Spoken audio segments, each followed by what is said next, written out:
We've all been to the DMV or the registration office and seen the kind of motivation that takes place in that joint. It's a shit show, let's be honest. And I don't care where you live. And after COVID hit, they've got every excuse to just be worse. In fact, my ID expired a couple of months ago, and so I had to go renew it at my lovely local DMV. I walked into the place right in the middle of a cop explaining to a middle-aged mother of at least 2 boys that were there with her at the time that she'll need to make an appointment, and the next available date was 2 weeks out. First things first, why in the hell are there 2 big cops, like big black dudes, like bar bouncers, posted at both entrances of the local DMV? Anyways, the guy ended up showing us mercy and slipping us in, so I got my ID, but feel sorry for the next unsuspecting schmuck that walks into the place. Your taxpayer dollars hard at work, folks. So what I'm getting at is this next story makes all the sense in the world considering the before-mentioned experience. But why? Why do we put up with all of this crap? I mean, in the 80s and 90s, it was a sort of respect or obedience thing. I get it. But in 2023, when our entire world is literally delivered in under an hour, why do we accept such piss-poor service from people that we literally pay? And probably pay way too much, mind you. Why are our politicians not pointing this crap out in their stump speeches, looking for votes? It's just a general reflection of the attitudes and arrogance of the entire system that we in fact pay for.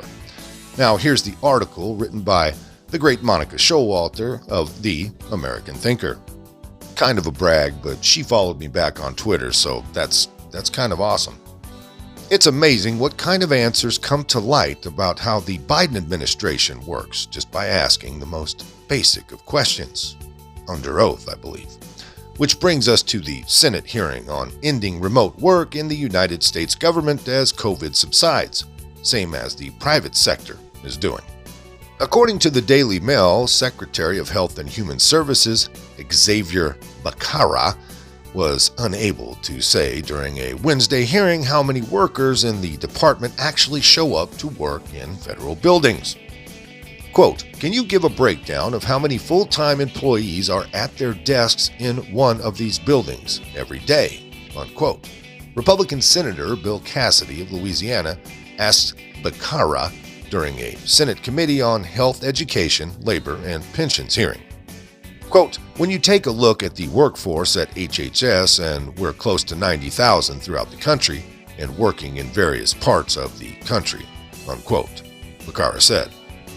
Well, that's kind of vague and probably on purpose and not really answering the meat of the question, now is it? He takes another shot. Quote, "How many are at their desks as opposed to being at home or someplace else, the coffee shop or whatever?"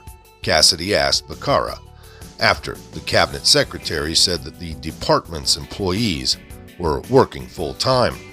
Quote, "What we make sure we care about is that they're performing and they're delivering," unquote, Becerra said. Cassidy then flashed a very big photo of a empty gargantuan employee parking lot at the Center for Medicaid and Medicare Services headquarters, taken at about 10:40 a.m. on a weekday, and said there were other employee parking lots at HHS too. He asked how many employees getting cost of living increases were at their desks working at all. Becerra evaded the question, claiming that the employees were all performing well. But it became pretty obvious that virtually none of them were showing up to work.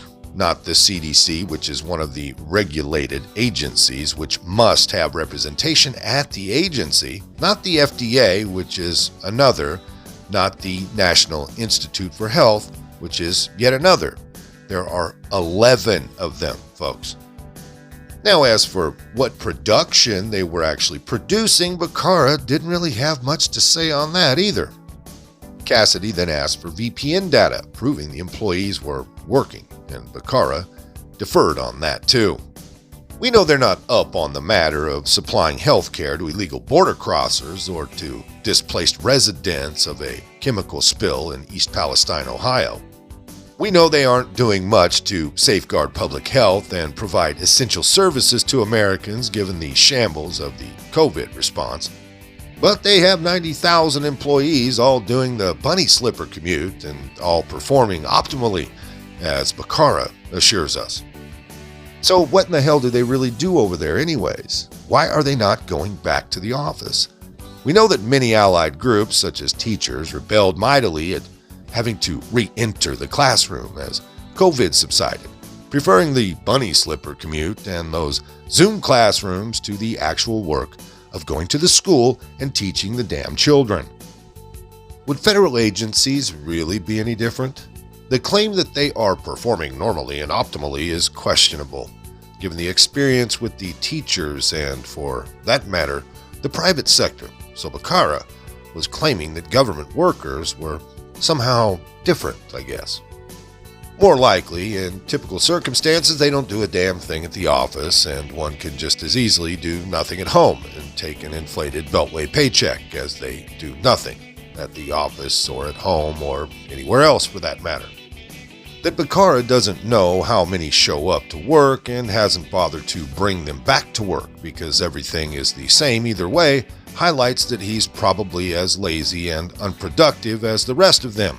Another Pete Buttigieg living his best life, or is a hands-off manager who doesn't know what the hell is going on with the 11 agencies he manages.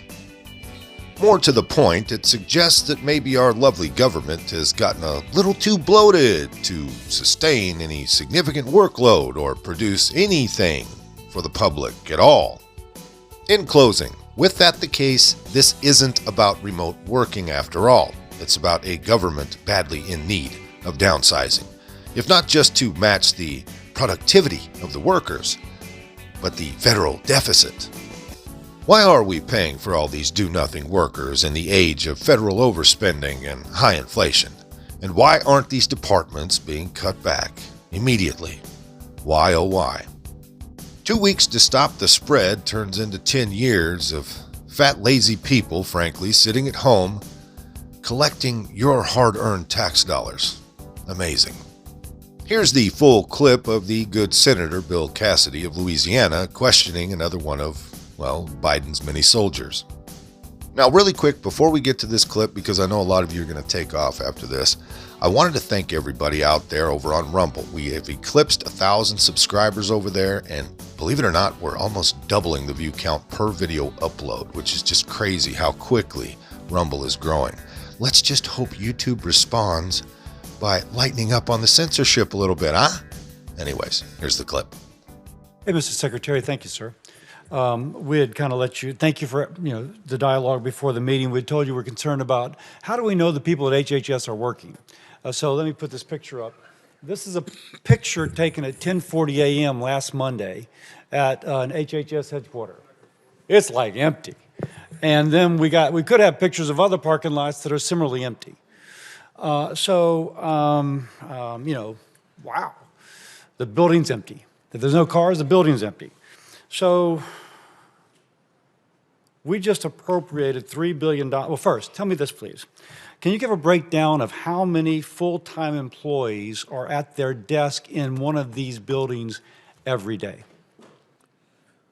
Senator, when you take a look at the workforce at HHS, and we're close to 90,000 throughout the country, and working in various parts of the country, some here in headquarters. By the way, headquarters, we have an underground. I got limited time, so this may be misleading. So tell me, of what percent of the employees are at their desk, full-time employees are at the desk on any given day? And I don't mean to be rude, it's just so limited time. No, and I appreciate that. And our folks are working full-time. No, but how many are at their desk as opposed to being at home or someplace else, a coffee shop or whatever? Yeah, what we make sure we care about is that they're performing and they're delivering, and that's why. Well, that's not really answering my question, because I know the best practices now in many industries is to bring people back in. So is it 5%? Is it 10%? Is it 1%? How many folks are actually sitting at their desk in a government building when they are working full-time every day? And we have folks who, as they're working full-time. So it's kind of not a... Clearly, sir, you don't want to answer that question. And I don't mean to be rude, but you don't. And that kind of begs that the answer may not be flattering. When CMS put out a request for employees as regards to the complex drug negotiations that was in a recent bill, the posting offers generous telework policy. What does generous telework policy mean? If somebody hired into that program, how many days a month would they be expected to actually be in a government building as opposed to wherever they wish to be? And Senator, that would depend on the workers. Some people have never left their job, even during the height of the. I'm not speaking about leaving their job. I'm speaking about being at their desk. And not speaking of some, but of a percent, if I may, because anecdotes are not data. You're limiting the scope of what we do. We have investigators who never sit at desks. I'll just say, take as somebody who traditionally would have been at their desk before the pandemic, please. And depending on the work that has to be performed, they will be in the office at times. Sometimes they may be in the field. But what's Can I important ask is just performing. for the record, because obviously it doesn't seem, Mr. Secretary, you're prepared to answer that question.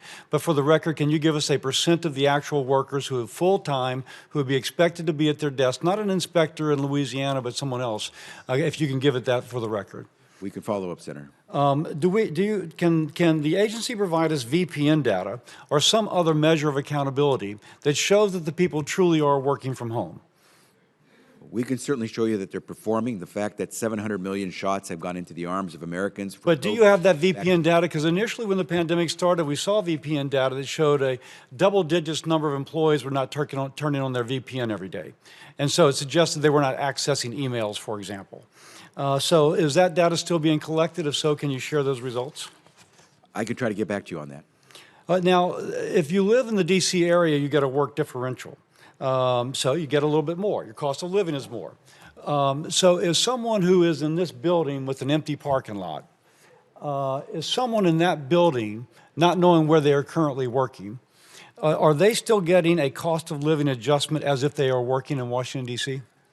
Yeah, first I have to tell you, Senator, that is not the headquarters of the HHS, of the Department of HHS. It is CMS headquarters. Oh, okay.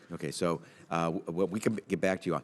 Is someone working? As I said, we have been coming in, day out. We have been performing day in, day out. But let's assume that, because I've heard from people within the agency that in reality people are only required to come in one day out of a month. And this has been something we've heard from CDC along those lines, but I've also heard from somebody who's working at CMS. Now, I assume that you have a global policy because you have the same union negotiating for all of HHS. So, it seems to me as if it's going to be the same policy wherever you are. So my question is, if you are working from home consistently, and originally you were based in D.C., are you still getting a cost of living adjustment even though we frankly don't know where you might be flying in one day a month but living in West Virginia?